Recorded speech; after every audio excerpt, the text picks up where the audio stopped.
Assalamualaikum warahmatullahi wabarakatuh.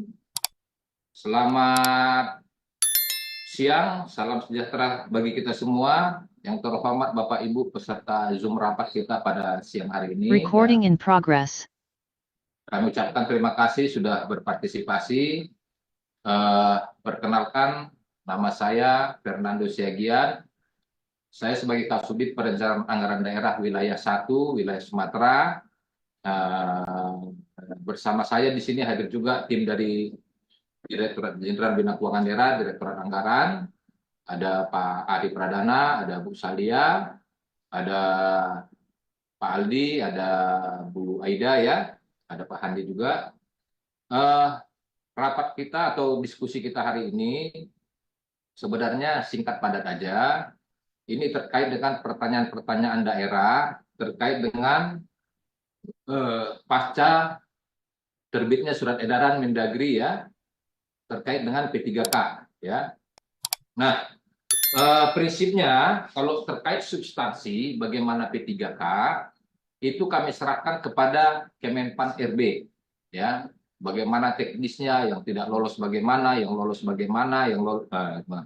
Nah, surat edaran kami tersebut itu menindaklanjuti surat edaran Menpan RB ya.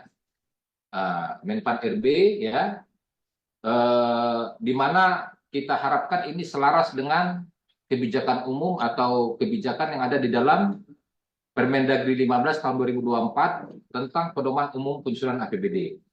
Di mana, langsung aja ke slide 3,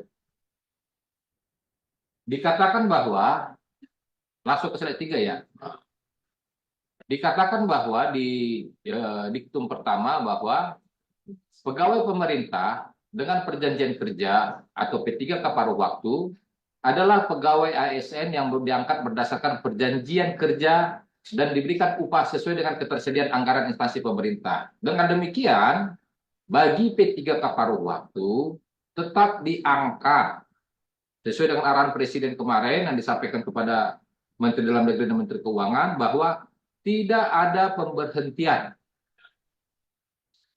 honorer atau sebutan lainnya.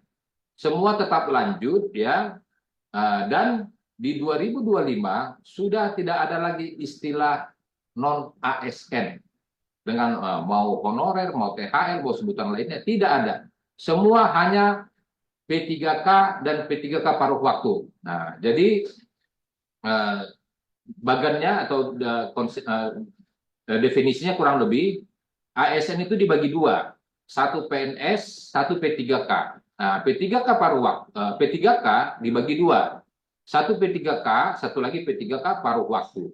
Nah, bagi yang tidak lulus seleksi P3K kemarin, itulah yang diangkat menjadi P3K paruh waktu. Nah, kemudian untuk P3K paruh waktu, bagaimana anggarannya?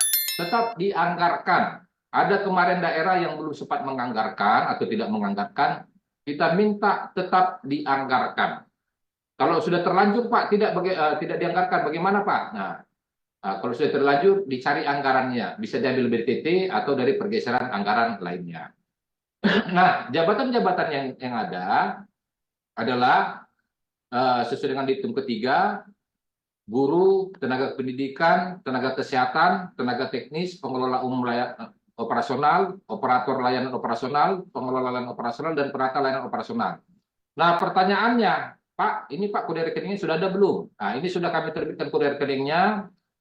Ini kebetulan yang menangani kode rekening itu di Pusdatin, nanti kami cek ya. Kami cek apakah sudah diakomodir di Pusdatin atau belum. Nanti Bapak Ibu juga bisa bersama-sama mengecek ini. Pertanyaannya, Pak, kalau ada honorer, contoh supir, tidak ada di sini Pak, bagaimana Pak? Nah, terpaksa ya kita carilah kira-kira di mana Pak yang bisa masuk Pak. P3K paruh waktu yang kemarin honorer, yang tidak ada jabatannya di sini, ya di A sampai G, kita carilah kedudukannya di mana, ya dicari rumahnya lah. Nah, masalah pas nggak pas ya ini relatif ya, karena ini masih terbatas ya. Nah ini. Kemudian di poin ke-19 dikatakan bahwa P3K paruh waktu, belum, masih lanjut. Nah, P3K paruh waktu diberikan upah paling sedikit sesuai dengan besaran yang diterima saat menjadi pegawai non-ASN atau sesuai dengan upah minimum yang berlaku di suatu wilayah. Berarti ada dua pilihan, Bapak Ibu. Pilihan pertama adalah ya sama dengan upah sebelumnya atau sesuai dengan upah minimum di daerah masing-masing. Berarti bisa UMK atau UMR di masing-masing daerah. Ya, ini clean and clear ya. Kemarin ada pertanyaan ke saya, Pak, upahnya sekian Pak. Ya mohon maaf sekian ini angkanya kecil ya. Bagaimana Pak? Ya Bapak tinggal memilih. Apakah dilanjutkan dengan besaran sekian atau UMK? Nah ini di bawah UMK Pak. Ya nggak masalah. Nah, karena ketentuannya di sini mengatakan minimal sama dengan yang sebelumnya ya atau UMK. Jadi yang manapun dipilih tidak ada masalah ya. Nah, kemudian di diktum ke-20 sumber pendanaan untuk upah sebagaimana dimaksud pada diktum ke-19 dapat berasal selain dari belanja pegawai sesuai dengan ketentuan peraturan perundang-undangan. Berarti masuk dalam kelompok belanja jasa ya, belanja jasa. Kemudian P3K paruh waktu mendapat upah dan fasilitas lain sesuai dengan ketentuan peraturan perundang-undangan. Berarti bisa perjalanan dinas atau fasilitas lainnya ya. Nah, oke lanjut.